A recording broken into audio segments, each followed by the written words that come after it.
You're listening to the Cricket Podcast.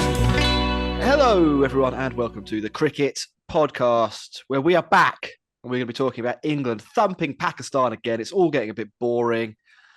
I want to talk really about Australia v South Africa, and maybe we'll get to that near the end. And if you're here for IPL stuff, well, fuck you, we're doing that tomorrow. I'm Jack Hope. I'm joined by Ross Legg. He's having a cider. How you doing, Ross? I'm all right.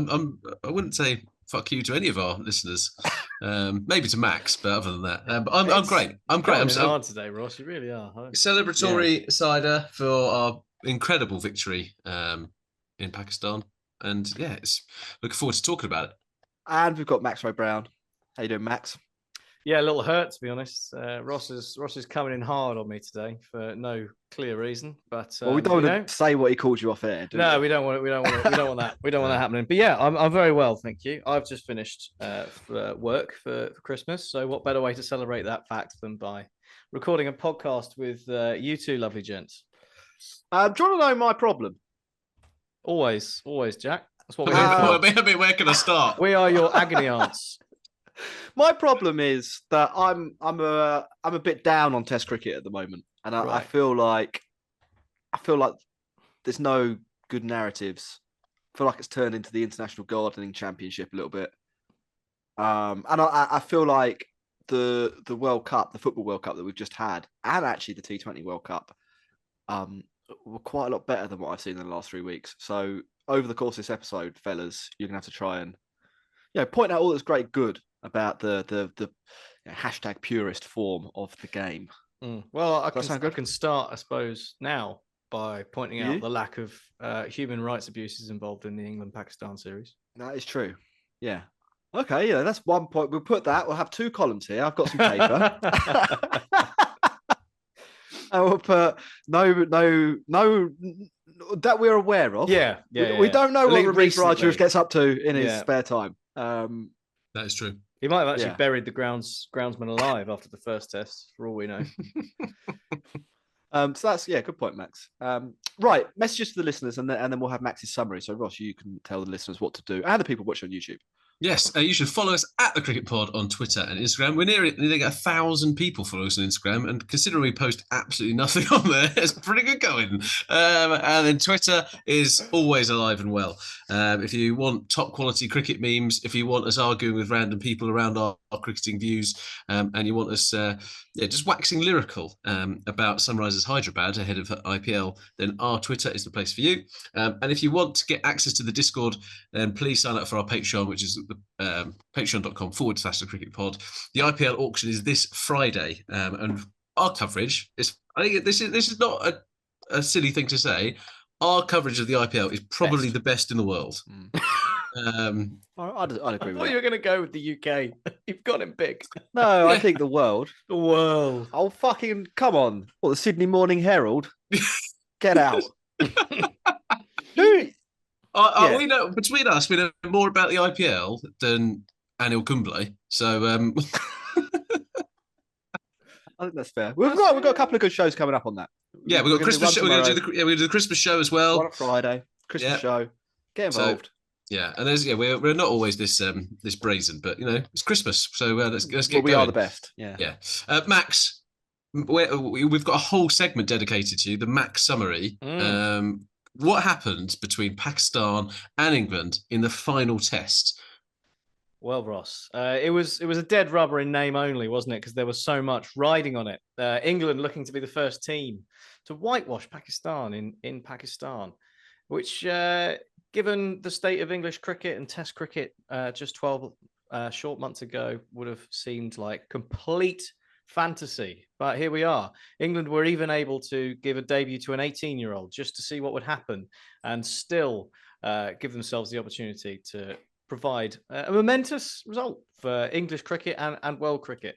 Pakistan finally got the chance to bat first. And as they did, they put up a reasonable 304. But England's spinners, now that Pakistan have finally put out pitches that are designed for bowlers of some sort to be able to take wickets, were able to work their way through them. And it was Jack Leach, the hero in this particular innings, although slightly expensive, taking his 4 wickets and a reasonable reasonable opening score for England to look to overcome. And overcome it they did, albeit very slowly at 4.3 and over. They took on this new approach of batting in a circumspect fashion with no batter even, other than Ollie Robinson at the end, coming close to a strike rate of 100, which is very disappointing and something that will be a blot on the copybook of the England side. But Harry Brook, another century. We can wax lyrical about him later.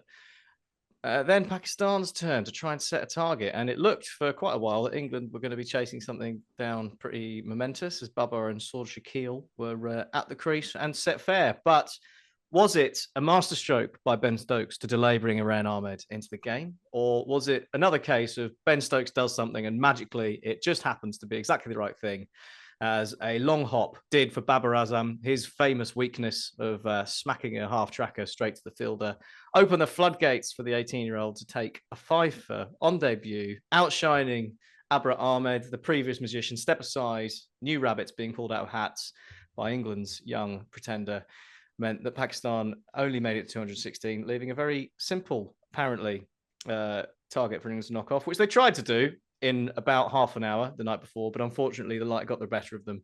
And after pissing around by sending Rehan Ahmed at 3 and Stokes going at 4 because he fancied a go, chased it down in 28 overs and made a bit of a mockery of Test cricket once again. And England are now the best in the world, I think. Here's a question. I think that's pretty fair, isn't it? Well, that's indisputable. How absolutely fucking useless are Pakistan? I think we should like caveat that That's a little a serious bit. question. Are they as hilariously incompetent? They're on about their fifth choice bowling attack now, aren't they? Let's be honest. Like Babar Ahmed's come in and done pretty well, but like Fahim Ashraf, you wouldn't be the first name on the team sheet. Mohammad Wasim, we were slating as not particularly. I don't think he can game. He's supposedly an all-rounder, isn't he, Mohammad Wasim, somehow? Which and obviously Ross would tell you he's a number 11 because he doesn't bat in the top 7. But yeah, I mean, I think to be fair, they are missing quite a few top-class bowlers, and some of the selection's been a bit weird. They've been okay with the bat in general, but yeah, they're not great. They've not helped themselves. I think that's probably fair to say. Like Pakistan before this series and the series against Australia, they were typically trying to get 500 on decks like this batting first, and they just decided that our batsmen aren't in form or they've got some injuries, so we're going to blood in some new people. Is what Babar what he said. It was just all a bit pedestrian from them. But there's some good news out of that, Jack. If I'm perfectly honest, I thought Saud Shakil was actually a great find for them. Although he was one of probably their best player throughout, recording I think it was 4 half centuries. But their bowling lineup was pretty dreadful. Insipid. Yeah, I mean Norman Ali. He Norman. Norman. That's what you have to got it. Yeah. Norman. No, I'm just moving on. He looks like a 60-year-old bloke. Like genuinely, like when he comes in, I'm just actually 36 to be fair. So that's quite old. Yeah, I was just like, I reckon, and it was just, it was all a bit disappointing. That is twice as old as England's youngest player. Hot on the maths. Yeah. No, I mean, I'm not being. I don't think that harsh when I say they were absolutely fucking useless. And they've been pumped 3-0 by England here. It's not, England have been like doing Harlem Globetrotter shit. Like, we'll get 180 in 27 overs. We'll do a suicide declaration to try and force a win on the flattest pitch of all time. And everything they do just comes up. We'll play a child. How old's your oldest player? Yeah, we'll find someone half their age, and then they're going to get 5 wickets. They just run through you. Everything they've done, it comes off. Yeah, it's been good. And Pakistan are like they just, I don't know, they're cannon fodder. Right. Look, let's get some structure to the show. Let's start with this game. Yeah, let's go through this game. Then we can talk about the general talking points, and then look to the future a little bit. We've talked about England blooding a young spinner. Max, a bit overall since Rob Key's taken over and Brendan McCullum's come in, England's selection policy has been like pretty good, pretty on the nose. I think. Well, we haven't chosen a spinner here in the 5th Test match against Australia and ruined their career. We've chosen someone where the conditions could suit and it has led to us winning the game. And he had a big hand in that. Are you impressed by that? We weren't playing in Australia, so that helped with that does, particular move. But no, I think we spoke before. I think I was surprised they did pick him. I thought he would just be there for the vibes, and they'd go with the same team again. But they did chuck him in, and I think it made sense to chuck him in to give him a go, and he did. He did do pretty well. I mean, he started off a bit nervously, didn't he? That much was evident. There was, I think there was an over of full tosses at one point. There was plenty of half trackers, and he did get a bit of tap to start with. But I think he obviously grew into the game, got a bit braver. I think with his second spell on that first day, just flighted it a bit more rather because he was trying to bowl quite flat and quite fast, and I think that was where he was coming unstuck and just started to flight it up, and that's where he started to look dangerous. And that googly looks particularly devastating, doesn't it? There's some serious turn on that googly, and it's interesting. Maybe not as much. Well, obviously not as much control as you would expect from Leach or someone with the finger spin, but serious wicket taking potential, which is what leg spin's all about. It's why it's fun. Got to give it a bit of rip, as the great Shane Warne would say. He did, and that was really nice to see. And it was nice to see him given sort of the opportunity and the backing to do it as well, especially after his first spell, which didn't go so well. Ben Stokes was like, "No, come on, have another go. We've got a couple of new batsmen in, have another go." And he got a couple of really nice wickets with some probably good bits of bowling. And it's exciting, definitely exciting. Yeah, seven wickets to the game, 5 in the second innings. He got Babar Azam out, who has just got to 50 after Ben Stokes did some overthrows. That was quite funny. Again, even that. Ben Stokes throws some overthrows, get you to your 50, just lull you into full sense of security. Then you come on with the bowling change and get you out. Everything Ben Stokes does is on another plane. He's playing like 9D chess. That's the only thing I can possibly relate it to. Clearly, he knows everything that's going to happen. He's got like the path of the universe laid out in front of him because it's no other explanation. It can't be luck. Yeah. Well, it was interesting because no point this series have England had any slip catches. So that extra fielder they've almost used elsewhere, and that the short mid wicket to get that dismissal for Babar Azam from the clearly planned long hop from Rehan Ahmed. Ideal, really. Jack Leach. Jack, he bowled well here.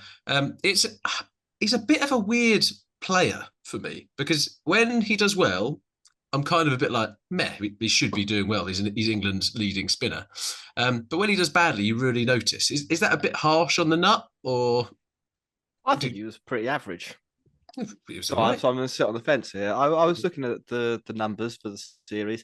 Well, he took quite a few wickets, but they were quite expensive. But in the context of the match and the role he was performing, not the match, the series rather, I don't think any of his performances were particularly poor. I mean, like he's not going to look back fondly on the Rawalpindi 2 for 200 or whatever it was, but. You could have got Shane Warne and Muralitharan at either end, and nobody was taking any wickets on that deck. So I think he probably did his job. I'd give him pass marks for this series. Had his best match in this game. Maybe didn't really exploit the best wicket in Multan in the last series, but equally, I don't think he really let anyone down at any point. Fair. Max, we had the return of Ben Folkes. Coming into the side, he is a seriously good gloveman. Like it is staggering when you watch him. Like you almost like you forget how good he is. It got mentioned a couple of times, and there were a couple of moments where sort of people covering the game said, "Actually, you know what? It's not really been that obvious to comment on because of all the other things going on. But having Ben Folkes there has made quite a lot of a difference. He was just like the run out, obviously."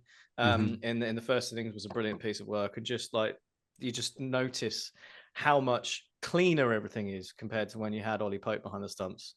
He did a very good job for a guy who's a backup wicketkeeper, playing keeping wicket for the 8th time in first class cricket or whatever it was in a test, which it's not by no means an easy thing to do, but. Yeah, it's a really nice reminder of Ben Folkes coming in, especially when spin is such a big part of the game, of just what a difference it makes having a keeper of that quality. And he was He was brilliant. Yeah, I was very happy for my boy Ben coming back in, and hopefully that's netted him a spot. But I'm still fearful for him. I think what I'd like to do is get that set up for you, Max. Get you to meet Ben Folks, because I think they're like sometimes you need to meet your heroes, don't you? And I think Ben Stokes and Max O'Brown would be a What nice. would you ask him? Can you teach me, please?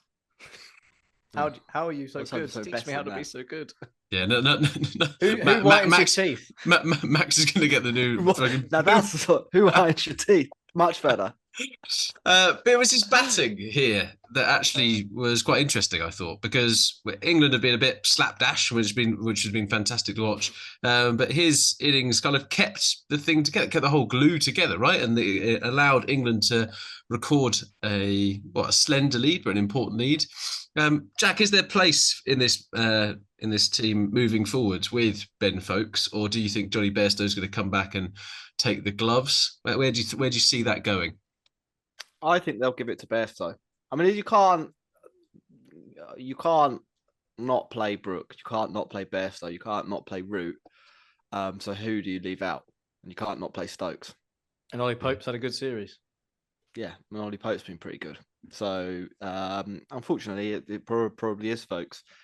And you'd say like that's fair enough. What are you going to do? Drop a guy who got 3 consecutive centuries? Are you going to drop the guy who had the most explosive summer by an English Test batsman ever? Are you going to drop well, he's not the new big hope, is he, Pope? Because that's probably Brook now. But maybe the new big hope that's finally starting to realise some of the potential. I think you can get rid of any of those. So, yeah, it's tough, isn't it? It's a tough world. It is. And you mentioned Harry Brook there. He was phenomenal. Like even in the T20 series in Pakistan before the World Cup, he was hitting loads of runs there. He's come into this Test series and taken to it like a duck to water. He barbecued the captain when he was on about 40. And still the maturity there, the calm, composed nature of kind of his approach. He was absolutely majestic, I thought. Max, we've heard a lot about Harry Brook. Is this something to get very excited about and kind of be like, do you know what, he is the real deal? Or do we have to temper it a little bit by them being relatively batting-friendly decks? Let's go full English. Well, sausage, beans and bacon, didn't we? Laud him as the saviour of Test cricket for the next 10 years. That's the only way to do it. Just like the England team in the World Cup. Played pretty well, lots of youngsters. In 2 years, the Euros, we have to win it. What we want is the weight of expectation to be like unmanageably high. And then watch him suffer under it. That's the only proper English way of approaching a new talent, and I think that's what we should do, and I think that's what we will do. But player of the series, that's really going to his head. Yeah, exactly. See, but I am excited. He does look good, but it remains to be seen. You know how he gets on some pitches where you can actually bowl. But you know he played spin nicely, which is good. Took it to them, attacking, getting to the pitch of the ball, which is a nice sign.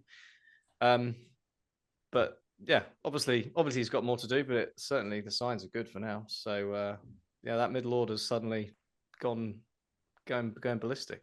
It's great. It's a pretty insane trajectory that he's on. Yeah. Like at the beginning of this year, didn't he average under 30 in the county championship with like 200s?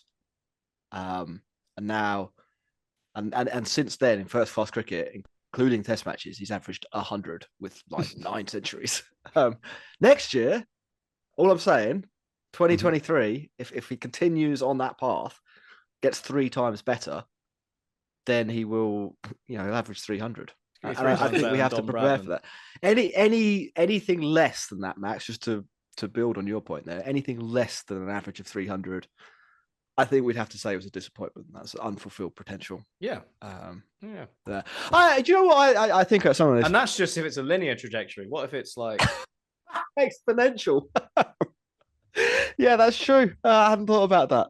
What I actually think is probably he's going to have to do it against a team that aren't dreadful on surfaces. Well, I can't. I mean, I really want it to be. I really want to be give Pakistan a high five and say, "Oh, what a great series." But it wasn't, was it? It was a much, much better team, curb stomping another team. The closest it came was on a pitch that was literally impossible to get a result on. Yeah, and the team that were winning were like just doing joke stuff.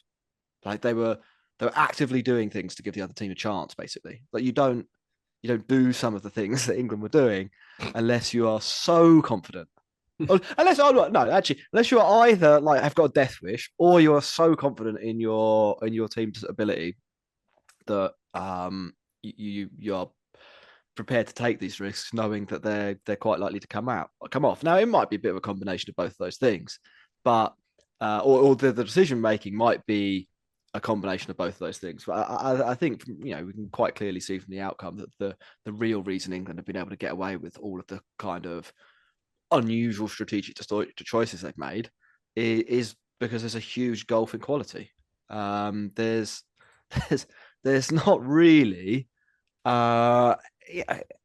anyone, I'd say, from a Pakistan side who's had a series that really particularly put England under pressure at any point. Babar Azam, their top run scorer, 348 runs, an average of 58.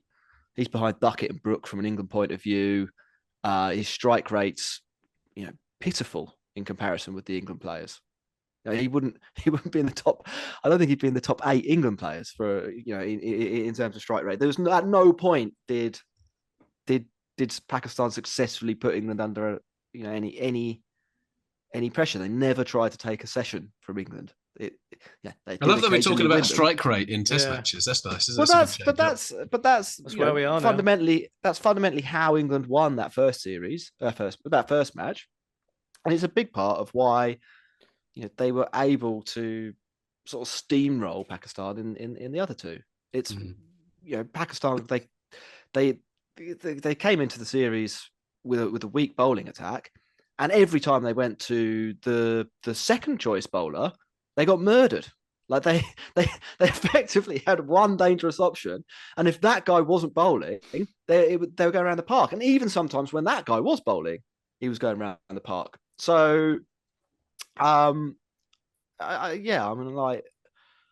there's a couple of positives to come out for Pakistan. Was Shakil and Abra. Shakil and Abra, I think, are positives for them. Like if you take the overall piece, that was a positive bit for them in a pretty despairing hole, as you've just painted there. I'm not even on Shakil. 346 runs, average of 57. In that series, I'm not like, oh wow. I'd say that was like a 6 out of 10, 7 out of 10 batting performance. Striking at 45. Like, it was impossible to get out on some of those wickets. And even the difficult ones, it's still like 300 aside. Fair. Yeah, I don't know. I take your point on Abra. I think he bowled pretty well. But even then, there's some nutcase England batting that contributes to some of those wickets. And even then, he's only taken the wickets at 27, 17 wickets at 27. I mean, you're going to take it. You're going to take being top wicket taker, but it's not an exhibition of spin bowling, really, is it? It's like okay. It's maybe that's a little bit 7.5. A little bit damaged by that run chase at the end, where England just went nuts and we're just going to kill everyone. Which was England were literally playing a shot every single ball and he couldn't take a wicket. Or he got out the Nighthawk. He He did. He got out Zach Crawley. Baby Nighthawk. So, I don't know. I mean, I what am I saying here? On Brook, I'm saying it was really good, and you can only beat what's in front of you. But what was in front of them was like you must be dreaming of scenarios like that if you're a Test cricketer. Yeah, well, I think an attack which probably would probably be a Division 2 Championship attack on the world's easiest batting surfaces. I think from that point of view, I mean, looking at Shakil, he was up against a slightly better bowling attack. He had to deal with the pace of Mark Wood. Ollie Robinson's obviously really looking like a dangerous player, and Jimmy Anderson has been as good as ever, particularly away from home. So I think although the pitches, particularly obviously Pendy was a joke and offered nothing for anyone, there was a bit, there was a bit for him to deal with in terms of England's bowling. That it wasn't. I don't think you compare, the averages of the Pakistan players compared to what they were facing with the ball to the England players and what Pakistan were throwing at them. No, I think there's an element of truth in that, but it's not like this England bowling attack have been on an all-conquering super tour in the last 18 months. Like they have taken 20 wickets in every match since the beginning of the Bazball era, but that's basically because they score so many runs so quickly that they have 3.5 have the runs to play with. And also it's almost impossible not to get the wickets. The pitches we put out in England were pretty tasty as well. Yeah, and I do like that some of that bit of analysis right there is missed by quite a lot of the kind of the journos actually covering. They're taking 20 wickets. They didn't do that under Joe Root. Yeah, because they were literally getting 150 runs to defend. It's not like though. Anderson has been a force away from home his entire career. That isn't true. We know that isn't true. Wood blows quite hot and cold in Test cricket. It is possible to score runs off him. We've seen teams do that. Robinson has, Robinson when fit, I'll give you that. Probably looks like England's best bowler. And then Leach, Ross, I think the first question you asked me on the show was about like how Leach sometimes does completely lose the plot. And that is part of the Jack Leach paradigm, is it? Even today or yesterday, sorry, Rehan Ahmed. I think he bowled well he bowled really well for an 18-year-old in his first test, under a little bit of pressure. There's absolutely no doubt about that. But there's also there was some bad crazy batting. Balls in there. There's some really bad bowling in there and some really bad batting. It's I don't know. I mean, I think it's really good. I just feel a bit, sad for where Pakistan are at the moment. And it's a little bit of a shame as well. I think from such a big series as well. For a big series that I don't think we saw the best Pakistan team, especially with the ball in the hand because of injuries. It's not Pakistan's fault that they've got injuries. But it is a reality, and it has had a big impact. And I think some of the hype around the how easily England definitely needs to be tempered. You have to bear in mind that there's a massive downgrade from Shaheen Afridi to literally anyone else. Like you couldn't imagine anything like imagine that if you had those two options, and it was like, okay, right, it's all going to be. We've got a top five, a stud of a bowler, and then like he bowls some dobbers in ODI cricket. He is. He's like the guy. He's like Scott Styris or something like that. One of those. When England used to play Collingwood as a bowler. Yeah, Ravi Bopara. It's not like it's only slightly more dangerous than like Ravi Bopara or Paul Collingwood. He's a huge downgrade. I think that's a little harsh. He was bowling a little bit harsh to Ravi Bopara and Collingwood. No, but haven't we seen bowls about 140? It's not. Yeah, you're right. You're right. You're right. That's absolutely no threat. Yeah, but the difference is also you got Shaheen Shah Afridi, you got Harris Ralph, you got Naseem Shah. All of them are better bowlers than Mohammad Waseem. Absolutely. My other question, I think, for you both, from a Pakistan point of view, I don't know why this has become the Pakistan rant again, but like, how were they actually planning to win any of those matches? Like, what was the? It's really clear what England are trying to do. Like, we know what the game plan is. It's to score runs really quickly, put teams under pressure, and put them in a situation where you can lose to England in 2 sessions. Like you can, which doesn't, historically in Test cricket, unless the pitch is a nightmare, doesn't happen. Like on any pitch, England could beat you in 2 sessions. What's Pakistan's approach? When Australia they play this grinding style of cricket. They want to get 350 minimum on the board. They're going to throw it over to their quicks, and they'll be relentless, hitting a line and length. How are Pakistan going to win a match? Like what when they were playing these games, what did they think was the most likely route to victory? Because I can't tell you. I'm not sure they had one, did they? I think they just picked some people and told them to go play some cricket and see what happens. I saw no semblance of a plan. I mean, their best hope was probably rank turners, but again, were their spinners any better than England's? Abra Ahmed, probably. But Jack Leach is pretty decent. And, what were they playing? Mohammed Nawaz, Nauman Ali, Saud Shakil bowling part-time off spin. They didn't have much in that department. I don't think they had much hope, to be honest. Yeah. Maybe that was the way forward. I mean, the only positive thing I think I could say about Pakistan in this series is that at least they didn't do something really dumb with the pitches in the second and third test. They did in the first, absolutely ruined the whole game, and I've made my thoughts clear on that already. The second and the third, though, there was the possibility that they did do, either what Australia have just done, which is a crime against cricket, or what India did at Ahmedabad, which is another crime against cricket. They at least put out a pitch where it was likely, or the best team had a really good chance of winning, and I applaud them for that. I think that's really good. I think that's didn't take them 5 years to figure it out either, did it? 5 days. That's we should be thankful that they didn't doctor the pitches, ludicrously. And what did I joke earlier that it's the gardening world championship, and I do think that about Test cricket. I genuinely think that about Test cricket, but that didn't happen in this series. So well done on that front. But from a cricketing point of view, fuck me, they're a shambles. Right, let's talk about England in general and some of the things that we've learned from this. So we've gone in hard on Pakistan, or Jack's gone in hard on Pakistan. England, Max, played Joe Root as a spinner instead of a batsman, and he only averaged 25. His purple patch is over. That's not something to worry about, is it? It's just it'll be fun. We'll go back to playing kind of on really difficult decks, and he'll start to look at the best batsman again. I mean, Joe Root was basically just pissing around, wasn't he? He literally batted left-handed. He literally batted left-handed. He was like, all right, reverse sweeps, whatever. The pitches. I mean, He didn't do that badly. He just was.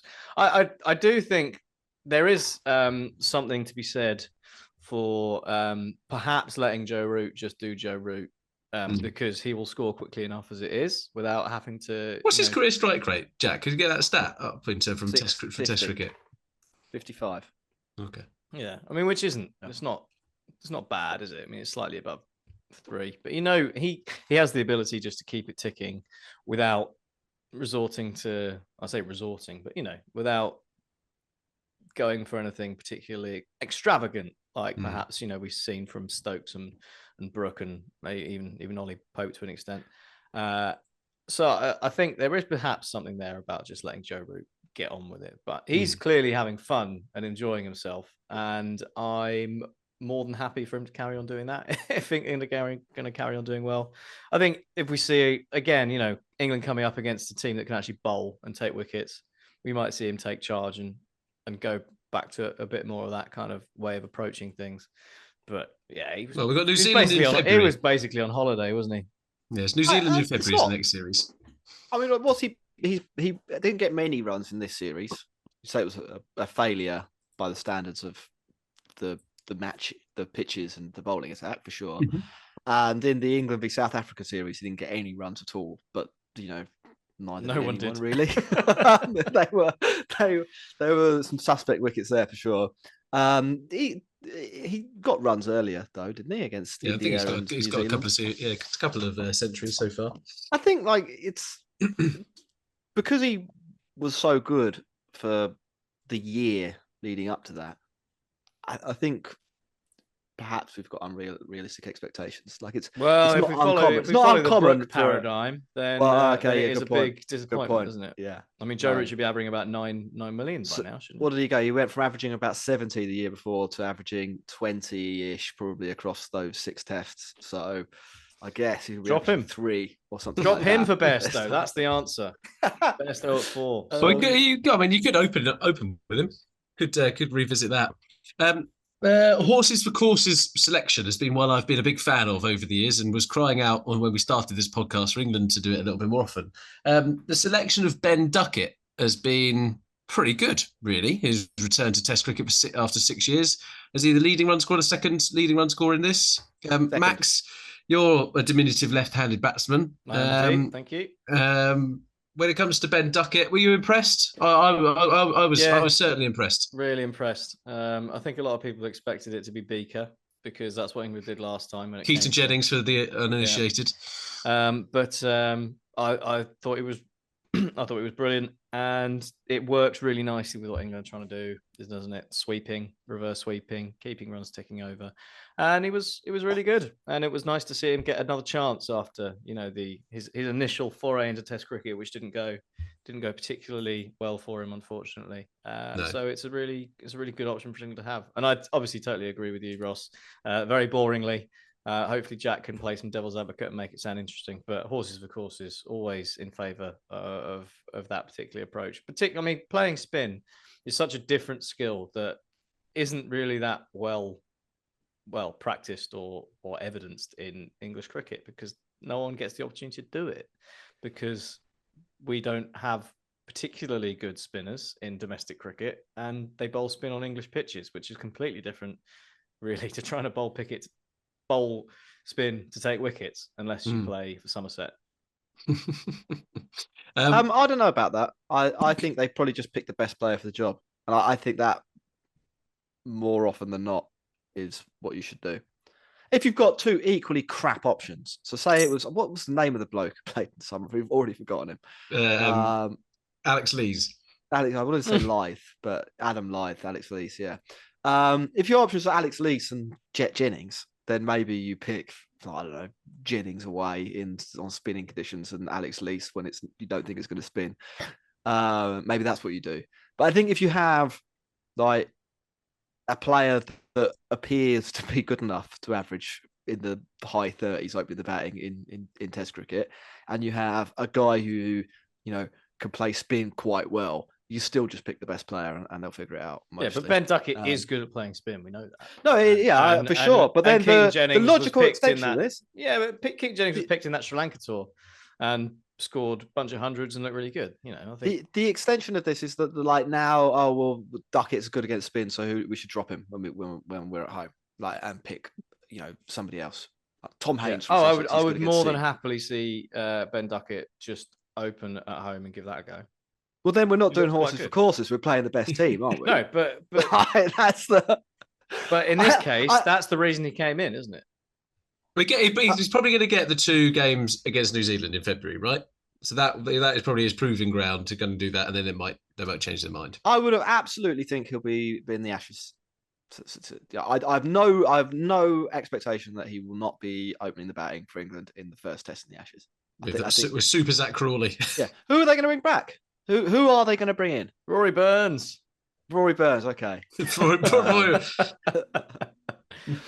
is, and he might fail. There's a good chance he'll fail, but probably he is the best player or the best option to do that. Maybe if I think we've talked about this before, maybe if you want to be really left field, you could put Root in and drop Duckett, and that might be the best thing for the team. But I don't think Root would like that. And he's got to bowl too many overs now. As into mixing things up and being avant-garde as they are, I don't think they'll do that. I think that would be a selection shuffle too far. I think Joe Root at 4 is immovable. Well, they do have Ollie Pope in that. And Max, you're a big Ollie Pope fan. He's obviously crushed it for Surrey over the last decade. It's part of having the card, isn't it? It is indeed. He looked like he could play against spin bowling in this series, which was far removed from when Nathan Lyon had him on toast. And Ravi Ashwin and Ravi Ashwin. It's not perfect by any stretch of the imagination, but better foot movement, lots of sweeping. Looked a bit more of the rounded player we've been told about from the county circuit, Max. Yeah, I mean, supposedly he is good at playing spin. Obviously, when he played for England, we never saw that. Maybe it's a change in approach. Maybe it's the freeing up of the mindset and allowing him to be a bit more attacking that's allowed him to get to the pitch and move his feet better and play better. Or as we've said, maybe it's the fact that Pakistan aren't all that good and those pitches weren't all that bad. So, or they were all that bad in depending on which way you look at it. So jury's still out, I think, on that respect, but certainly a big improvement from what we'd seen before. So great news for Ollie Pope. Bad news for Surrey and winning county championships. Indeed. Well, I think that just about sums up the Test match series. England winning in Pakistan in comfortable fashion, the first team ever to whitewash them in a home Test series. Looking to the other games that are happening in world cricket, there was an absolute abomination of a game down under, wasn't there, Jack? Yeah, basically. Australia wheeled out one of those pitches where you literally can't tell where the pitch is. Like if there weren't stumps in the ground, you wouldn't know whether it was. It was a disgrace. It was an absolute disgrace, wasn't it? Yeah, it was absolute farce. I think the match was over. It only took them 4 overs more than the Ahmedabad test to finish that one off. And actually, you know what? If South Africa had got about 50 more, they'd probably have won. I think Rabada had 4 for 13 in the final innings. Dean Elgar wasn't happy. He actually complained to the umpires about how safe or unsafe. Even the cockinator. Even the cockinator didn't like it. Steve Smith said there was no skill involved. It was just luck. The Travis Head got 92, which is probably the difference. Often you see that. I'd say that's forgettable innings. In games from a very forgettable player, right, Max? Yeah. In games where things are really one-sided, somebody just goes out and chances their arm and blasts a few runs. Rohit Sharma, yeah. 92 for him. Kyle Verreynne did something similar-ish for South Africa. Got 60 quite quickly, I think. Mm-hmm. It was right. There's a lot of apologists out there. They're wrong. It's a fucking farce. Like, what's the point? What is the point in a sport? What is the point of a sport where a man on a lawnmower is more important than any of the players involved? That's what you if you think it's absolutely, if you are sitting at home and you're thinking, no, it's fine. Like the home team, they're perfectly entitled to prepare a pitch which favours their team, which this did, by the way, and we can go to that if you want.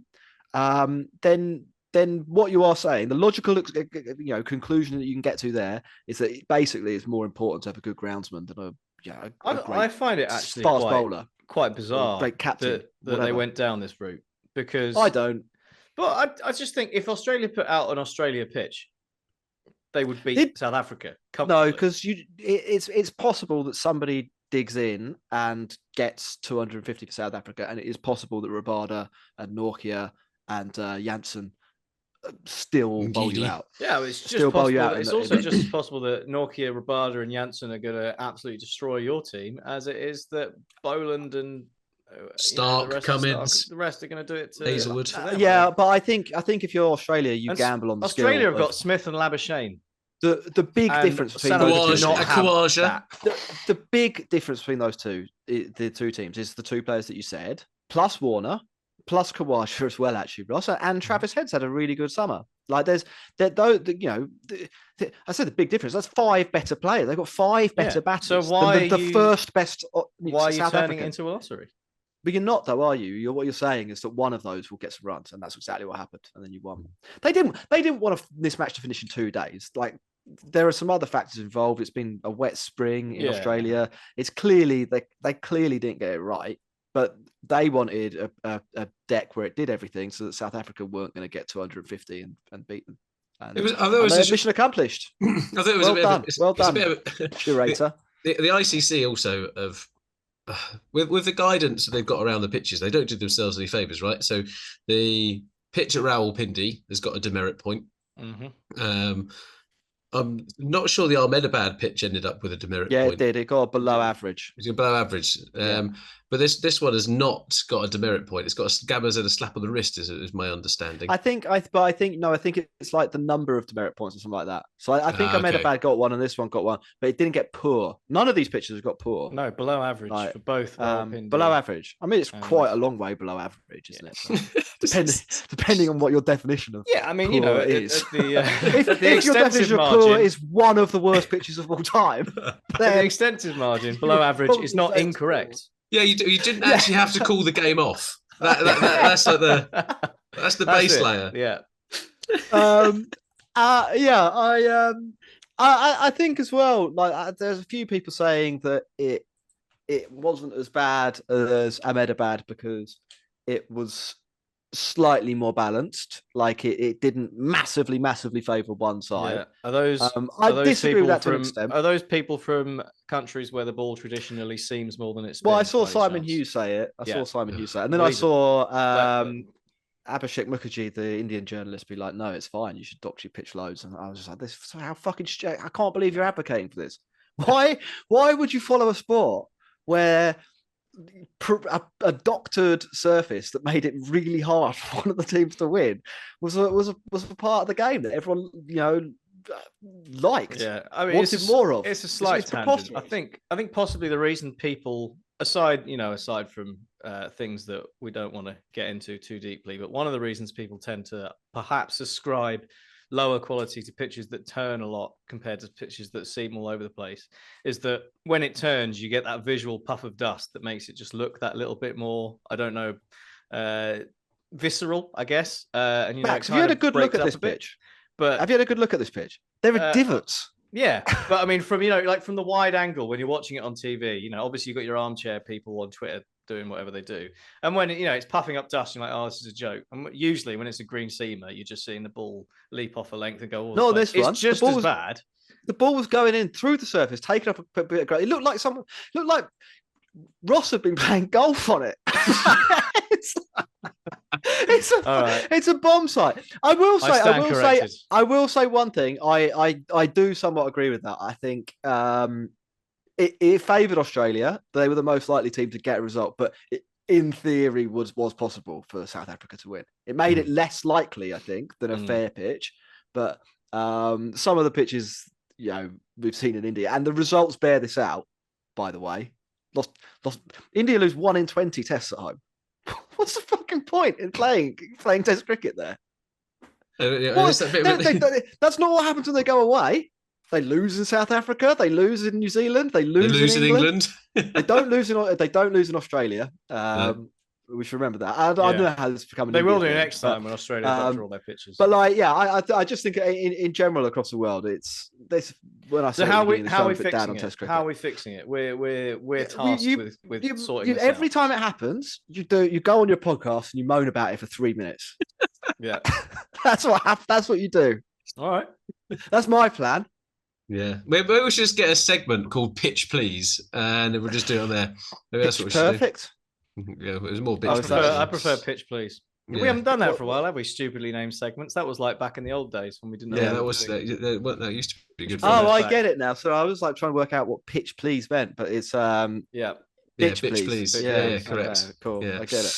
It's not obvious enough, Ross. We'll have to look for another name. Sorry. Absolute bomb site. India smash bang. Not sure about that name either. That was expected. Does this mean India v Australia is the World Test Championship final? Pretty much, yeah. I'd be quite up for that. It's a bit annoying. If India don't make it, it makes tickets much easier to get hold of, and probably about. And is that going to be held at Rawalpindi? That would be good. No, it'll be at Lords, so it'll be over in about a day and a half. Even better. And, Bumrah probably won't be fit yet, so they'll get you're going to get steamrolled. No, the Lord. Praise the Lord. Praise the Lord. Yeah, I don't know. So there we go. Yeah, it's a shame because I think Australia v South Africa it should be good.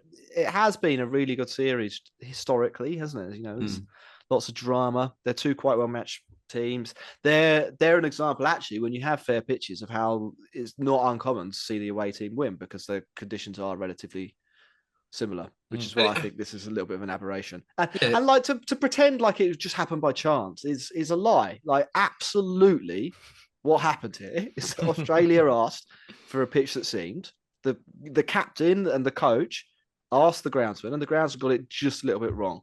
They probably wanted to last 2.5 days, not 2. It's because the problem is here is that the Australian team are just a bunch of pansies now. No, that's what this really comes down to. They can't take a loss. They got rid of Justin Langer because he didn't like what he's talked about. He wouldn't have asked for a reduced up pitch like this. Is what I'm going to. I'm going to go with the Justin Langer. No, he would have demanded it and taken a machete to the ground. And then got his foot stuck in a bin. But I just it's very, very strange that you literally have the best Test match bowler in the world in Pat Cummins. You've got the two of the 5 best Test match batsmen, maybe 3 of the 5 Test match batsmen in the world right now, and you're going out and doing that shit. It just doesn't make sense. You got Hazelwood, I think he was injured for this one. Scott Boland is kind of come out of nowhere, destroyed England, and has got an average of about 5 in the fourth innings. It's embarrassing. Heinous. Yeah. Yeah, just looking at this, I mean, Nathan Lyon managed to pick up 4 wickets. I didn't realise that. So, South Africa probably somewhat instrumental in their own downfall if they've managed to fuck that up. But unless it did literally everything. Yeah. Anyway, well, looking forward, gents. We've got quite a few shows over the next couple of weeks, haven't we? Yeah. We're going to be talking about the IPL preview tomorrow, so you can catch that when it's released tomorrow night. It's obviously the IPL auction on Friday, gents. Rehan Ahmed is in the auction at 40 lakh. Harry Brook is in there. Ben Stokes is in there. Joe Root is in there. So from an English perspective, could be a nice little earner. Could be. I look forward to discussing that tomorrow night. Well, let's do a spoiler. Who do we think will sell of those? Harry Brook. Well, yeah. And Ben Stokes. So Brooks and Stokes. Yeah. Yeah. I don't think Rehan Ahmed will. And I'd be stunned if someone. I can't imagine Joe Root. I think Joe Root, I would have it 50-50. That's the thing. I think there are a few teams that might. It would be a very IPL thing to pick up Joe Root. Yeah. Anyway, so we've got those shows to close. Yeah, and you should subscribe to our YouTube channel, follow us, and rate us on Apple Podcasts, Spotify, and then also follow us at the Cricket Pod on Twitter and Instagram. Thank you very much for listening. Speak to you and see you tomorrow. Bye, everyone. You're listening to the Cricket Podcast.